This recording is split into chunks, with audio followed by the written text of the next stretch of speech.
Let's make this stencil card together. Let's start by picking a good photo and uploading it to Base Stencil. When we do that, we pick it first and then we can crop it and maybe even remove the background if you want. Make sure your email address is in there and click Submit. We're going to get an email back after a couple of minutes that has different options. We want a 3-color or a 2-color option because with those you get a card back. With the other ones you don't. And when we get this card, we're going to look for card.svg, and when we find it, we'll just rename it so that we can find it more easily. And then we're going to go into Cricut Design Space, and within a new project, we're going to upload this SVG and add it to our project. We're going to size it so that it fits on our long mat, and then make sure that our cardstock is long enough to print the whole card. The stencil should be cut out, which is the default, but those vertical lines are the fold lines, so we just want to crease those, so we're going to change from cut to score. You select everything and then click Attach. This tells Design Space not to rearrange anything, just cut it as shown. When that's set, Design Space turns it sideways so that it fits, and you just need to position it relative to the cardstock on your mat. Now use a setting that works for your cardstock. For me, it takes the highest pressure and cuts every outline 2 times. I always use the more pressure setting because I have good luck with it. Make sure your scoring attachment is in clamp A and you're good to start.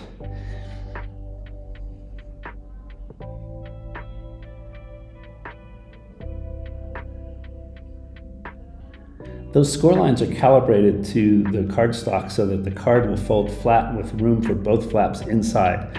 More importantly, the 2 stencils are going to line up with each other, and that can be tough to do by hand, so trust me and fold it on the score lines. It's important to make sure that the flaps don't skew up or down when you're folding, or else your stencil layers won't line up when you go to paint.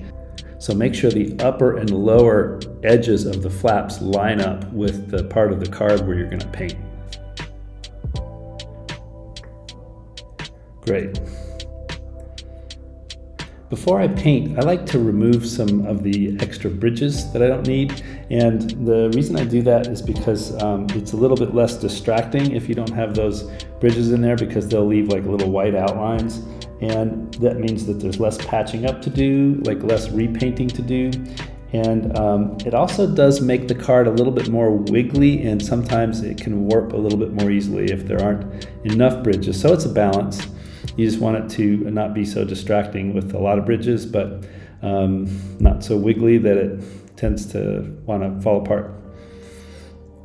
So I'm going to use 2 different colors of acrylic paint, but you could also use spray paint as we're going to do later, or you could use ink wash, you could use markers, you could use watercolors. The main thing is that you don't want the paint to go underneath the stencil where it's not supposed to go. So it should usually be thick enough, or your paper should be absorbent enough that your painting material isn't going to go underneath the stencil. And that said, you do want the paint to go all the way to the edges. So when this dabbing technique, I'm making sure that the paint is thick enough that it goes all the way to the edges on the inside. And that's the first layer. Did that in kind of an antique pink.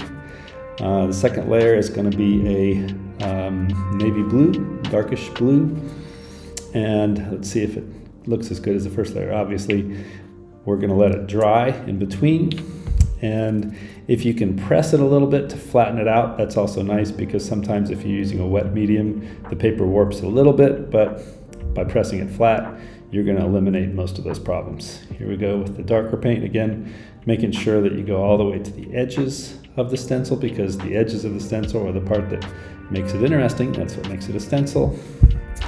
And when we're pretty sure we've gotten all the edges pretty well wrapped, it looks great. You see there are a couple of bridges there that we've patched up, and now it's looking good. Yeah, let's try it outside.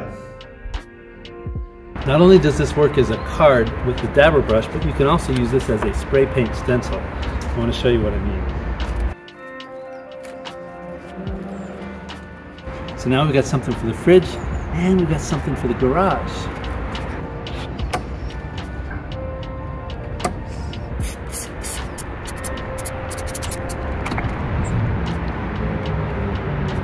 Usually I would let these dry flat for at least a couple of days before I try to do this, but These are a little bit warped because I got them wet when I was painting them, but let's see if this gives us a pretty good result.